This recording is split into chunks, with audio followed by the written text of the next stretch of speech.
Welcome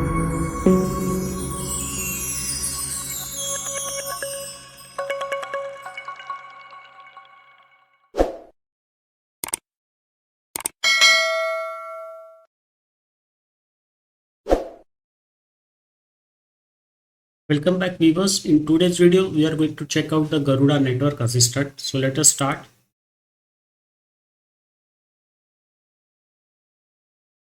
You have to input your password.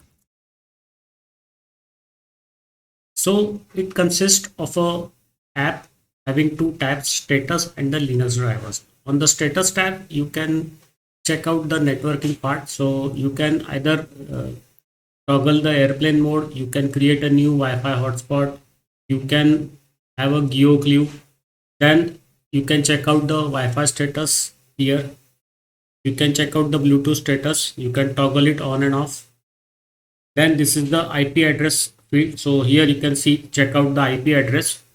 So next is the trace route. So here you can trace the route to any URL of your choice, and you can also control the number of hops required to trace that URL using the trace route.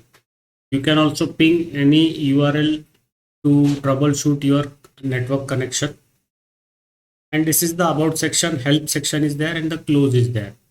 On the Linux drivers tab, you can check out which chipset is being used. So which is the Wi-Fi chipset, which is the Ethernet chipset or the adapter that is used. So here my system is using the PCI Express Bus fast Ethernet adapter.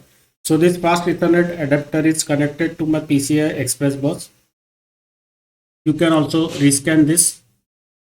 Then the associated Linux drivers will be shown here, and you can rescan those Linux drivers. You can load any specific driver, you can unload any specific driver. So it means that you can change the driver if one of the drivers is not performing optimally, or it is just not performing. You can unload that driver and load another driver.